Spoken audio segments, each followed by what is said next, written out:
Hi guys, welcome back to my channel. I realized that I haven't done a wrap-up video for basically the whole year because I haven't had that best of a year when it comes to reading. Have I been thoroughly entertained? Yes, I have. But February was a big disappointment and I only read 3 books. I set out to read 6 of them. DNF'd one and didn't like really any of the ones that I read in February. However, I had a goal in March to only read fantasy books, and dare I say, they're some of my favorite fantasy books that I've read. Now, I'm just kind of starting my fantasy journey. The first real fantasy that I read was 2 years ago. As much as I loved them, I never really got into strictly reading fantasy. It was either dark romance or contemporary romance. My main goal was to read my physical TBR. So I had an idea of not really having a color wheel, but basically choosing the color of the book cover that I have. I chose 5 different random books, put them in my TBR jar, and then whatever book that I chose for that color is the one that I read for March. I believe I did 6 colors because there were 6 books. I didn't get to read one of them, and I'll tell you why. But the colors that I had were green, blue, red, yellow, purple, and black. Going forward for this year, I think 2026 is going to be my fantasy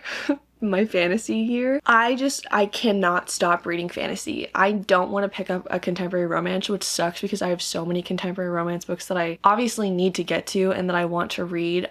Fantasy is at the forefront of my brain and I only want to read fantasy. And that's not a problem. Like I said, my goal for this year is to get through my physical TBR. Here are the 6 books that I plan to read and the 5 that I actually did read and my thoughts on them. The first book that I decided to read, that was Phantasma by Kaylee Smith. This one I was looking forward to just because I've been wanting to read this book for probably about 2 years now, and I've only wanted to read it in the fall, but this gave me the excuse to finally pick it up because it was the one that was chosen, and I got really disappointed with this book. I think I was just so excited for the hype and kind of what the storyline entails, like the things that I heard, what the plot was about. I got really excited for because I was like, ooh, spooky phantom vibes, like I love that. I got really bored. It follows Ophelia, and she's a witch. She lives in New Orleans with her mom and her sister. She finds herself in this competition of trials. It's a haunted house. It's kind of like a travel thing, and it happens to be in New Orleans. She finds herself in these trials in this haunted house, and with each trial there's different levels. I believe that there's 7 levels that you need to get through, and death can occur. Like anything can happen. It's run by a devil. She teams up with the phantom that lives in this haunted house so she can try and win these trials, and it sounds really exciting because I love a good trials. I love a good book that deals with trials, and I realized 3 out of the 5 books that I read in March have to do with trials. When I was setting them all out, trying to think of discussing the plot, I was like, wait, this has a trial, this one has a trial, and this one has a trial, but they were all so different that I didn't even realize it until gathering the books. But I really wanted to like this. I think I gave it 3 stars because I was just really bored. Even when it talked about the trials, I was like, okay, this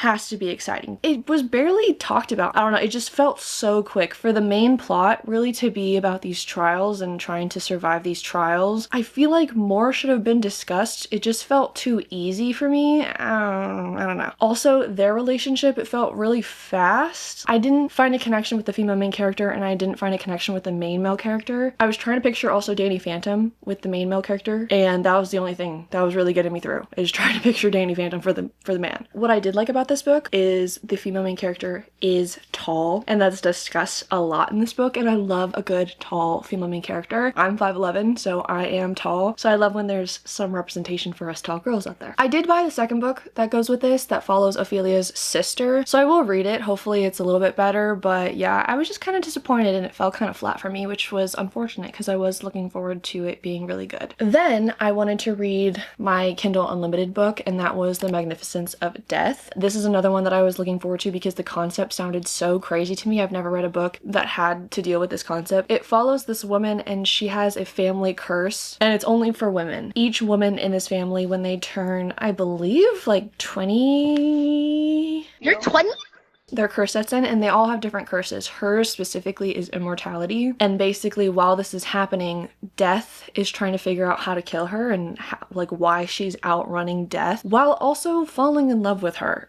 And like I said, such a crazy concept, and it is beautiful, but it just felt really boring also. Like there were some really key moments in the book that I cried with, especially at the end, because it really discusses grief and then finding joy in life, especially when you're immortal. There was also really beautiful quotes. I love the way that this book was written. If you like The Invisible Life of Addie LaRue, I feel like you could also potentially like this book. It kind of has the same concept of it, but I just kind of got bored, and I think I gave this one 3.5 stars. It really made me grasp in wanting to take advantage of life and living life to the fullest, but other than that, it just felt really boring. For it to be a debut novel though, I think she did a wonderful job, and I'm excited to see what she does with more books to come from her. I don't know, it was kind of bored. I really wanted to read this next book because I was set to read it in February, but just didn't get around to it because it's just not a good mindset for February. So it was mandatory to read in March, and that's The Jasad Heir by Sarah Hashim. I love this book so much. It's just unfortunately not a perfect 5 stars. I think I gave this 4.5 stars. This was like almost perfection. Again, another book that deals with trials, but it's different. This follows Sylvia, and she is this heir to the Jasad kingdom. There's different kingdoms within this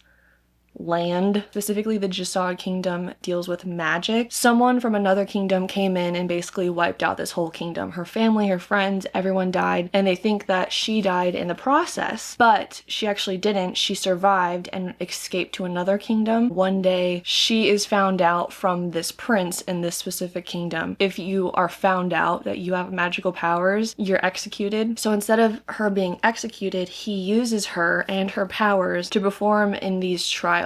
Each kingdom selects a conqueror, or this one person that will be a part of these trials. If they win, they get safety, they get riches. They hate each other. Not only does he not know that she's the rightful heir to this kingdom, but also he just does not like her, and they just bicker all the time. He throws daggers at her. Like, not daggers, like legitimate daggers at her. This is the enemies that I've been craving. I am an enemies to lovers girl, but recently whenever I hear books that have to do with enemies to lovers, they're not truly enemies to lovers. They're like barely enemies. They just dislike one another. This got me going. Like, really, I was obsessed. And I just don't know why. It just isn't a full 5 stars to me, and I'm kind of like mad at myself that it's not. Just something about it was not a full 5 stars, but like I said, it was like 4.5, 4.75, like right up there. The Jasad Crown is the next book. It's a duology, and so I have a feeling that that will be 5 stars. I'm hoping that it is, because the way that this book ended and the journey that you follow throughout this whole book really sets you up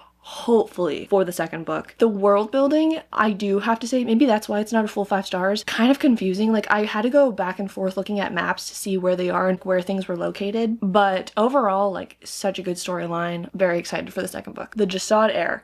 Another book with tall representation. Then the next book, I have been putting this off because of how thick it is, and that is Direbound by Sable Sorensen. Please just don't look at that. This is so ugly. I got it from Target a while ago. Their stickers are just so stickery, and it leaves the residue, and I need to get that off. But anyways, also I just love how purpley it is compared to the Barnes & Noble one, and the Barnes & Noble that I live near didn't have it at the time. Anyways, you don't care about that. I give this book 5 stars. I feel like people either really like this book or they don't like this book, but I really enjoy this. I finished this quicker than any of my books, and it's so thick. I just could not put it down. I was reading and reading and reading and reading, and then I look at the time and it's 3 o'clock in the morning, and I'm like, whoa, I need to go to bed. But I couldn't put the book down. It was so good. Every single chapter something happened. Is it kind of like a copy and paste of many fantasy books? Yes, but I feel like nowadays there's so many fantasy books that do follow the same structure. It just depends on what the storyline entails. This is compared to Fourth Wing because of kind of just the setting and the vibe that you get from it. I actually like this better than Fourth Wing. I could not get through Fourth Wing without listening to the dramatic narration. I just couldn't focus on it. I didn't like Violet. I liked Xaden. And I like the side characters too, but I just did not like Violet. For this book, I really like the female main character, and also another book with tall representation. This was a good month. This was like Tall Women Appreciation Month with the books that I read. This follows Marin, and she is known as the alley cat in her village just because she picks fights with ugly, bulky, fat, bald men.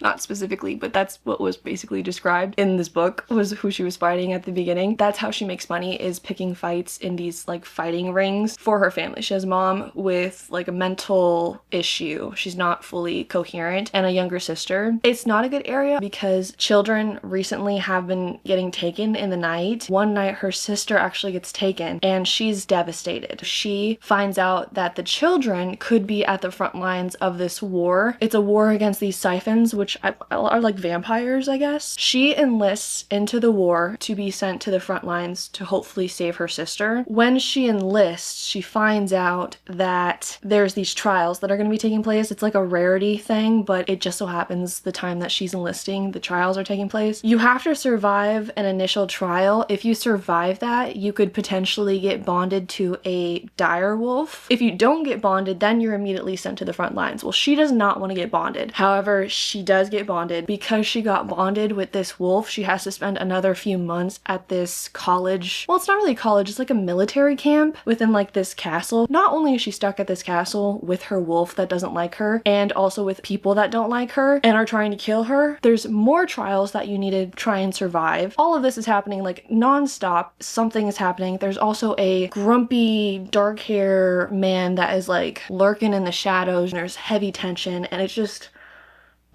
the way that it ends, so good. Luckily, I finished this at the perfect time because the second book is going to be coming out May 5th. I will be running to Barnes & Noble May 5th, getting the second book so I can read Furybound. I'm so excited. I love this book so much. I realized like my bread and butter when it comes to fantasy books, the ones that I really love, are vampires, werewolves, and dragons. So good, like so good. Magic is kind of up there. If we're not dealing with an animal, I guess vampires aren't animals. Or are they? But if we're not dealing with like vampires, werewolves, or dragons, then any type of like magic or magic system, I'm set. I'm ready to go. I'm like locked in. Unfortunately, I'm not really tapped into the Fae yet. I'm trying to get there, but something about Fae just kind of rubbed me the wrong way. I just don't know why. The last book that I read for March was Divine Rivals by Rebecca Ross. This is another book that I've been wanting to read for a few years now, and I finally had the opportunity to read it because it was the choice of the month. This was also a really beautiful, like whimsical book to read. It's YA. It's very short. I got through it in I think maybe a day and a half, but I was also kind of disappointed of just how quick it was. I don't know. Their relationship specifically felt very fast. They're supposed to be rivals, and I just never got that from them. Like, yes, they would have banter, but I don't think having banter with someone automatically makes you enemies or rivals. I don't know. I was so ready to read about actual rivals. I mean, I guess technically they are rivals, but I just didn't see that. Like, I just saw them as friends. The female main character is Iris. Her older brother, has enlisted into the military to go to war to fight for one of the gods. There's these gods that are fighting one another. He goes to war, and then flash forward months later, Iris is working at this newspaper in town, and her rival is Roman. They're competing for a columnist position. Then something happens to Iris, and she realizes that she's not doing enough for the people in this town to tell them what is actually happening in this war, and go to the front lines, get sent to the front lines to write about what actually is happening. I did like it. I like the side characters. It just, I don't know, it was all over the place. The connection also that they don't know between Iris and Roman is they are connected through these magical typewriters that are passed down to them. They'll send letters to one another. Again, they don't really know that they're talking to one another. They just think it's some stranger. I did like that. That was my favorite aspect of this, is these magical typewriters that like connect them, and they're just writing letters to one another, and they're just beautiful writers. Like, again, they work for a newspaper, so they're very beautifully and eloquently put when they write letters. But other than that, it was just kind of like boring. But I will, since I have the second book, I'm gonna read it. It's a duology, so there's only 2 books, so I'll read it. Again, another book that I was a little disappointed with, and I think I overhyped it in my head. The main reason why I wanted to read Divine Rivals is because I've been hearing a lot about Wild Reverence. I think that's what it's called. I hear great things about that one, but you have to read, from what people say, is you have to read Divine Rivals and Ruthless Vows first, and then read Wild Reverence. So that's what I'm doing. I'm glad that it got picked because, like I said, I have been wanting to read that for a little bit now. I don't know if I said what I rated Divine Rivals. Divine Rivals, I rated, I believe, exactly 3 stars. Maybe 3.5 stars, depending on my mood. And then the last book that I was set to read and that I really wanted to read was Riftborn. I did not get around to reading it because I thought it was a Kindle Unlimited book. It is not a Kindle Unlimited book, I found out. So I was like, okay, maybe Libby has it. They didn't have it. And then I looked at Barnes & Noble and I was like, I guess I could buy it, but they only have a hardback, and I did not want to buy it for $30. I'm kind of like at a standstill of what to do with that. I could listen to it on Spotify. I'm kind of checked out a little bit when I listened to audiobooks, but that's kind of where I'm at. But that was one of the books that I was looking forward to. I needed to read Riftborn and Duskbound, I think is the second book, in order to read The Ascended. That is why I really wanted to read Riftborn, but The Ascended is on Kindle Unlimited. So I'm like, why are the first two books not on Kindle Unlimited? But yeah, those are all the books that I read. I had such a good month in March. Maybe it was just because of fantasy. Like, now that I'm thinking about it, the way that I rated these books, it seemed higher in my mind, but I just was like so excited to read fantasy. It's gonna be hard to go back to reading contemporary romance. I started quickly. I mean, I didn't read it in March, but I finished The Wolf King and The Night Prince, and that was good. That was really good. I think I gave both of them 4 stars. Those were really good. I think it's like Irish or Scottish, the way that they spoke and dressed in the book. It seemed like it was maybe Scottish. So good. That's kind of like a love triangle. I'm not really big into love triangles, but that's a love triangle, and that's done well because of just like the storyline itself. It's so good. Another wolf one. See, this is what I'm talking about. Anything wolves is so good. I do want to read like a dark fantasy. Kind of combine the two things that I like, like a dark romance book mixed in with fantasy. But I don't know if I've read a dark fantasy. So I think that would be like a next book that I read. If you've read any of these books, let me know your thoughts on them, if you like them or if you didn't like them. I'm very curious to know your thoughts. If you want to follow me on any other social media platforms, I will have them linked down below in the description. And I hope to be seeing you in the next video. Happy reading!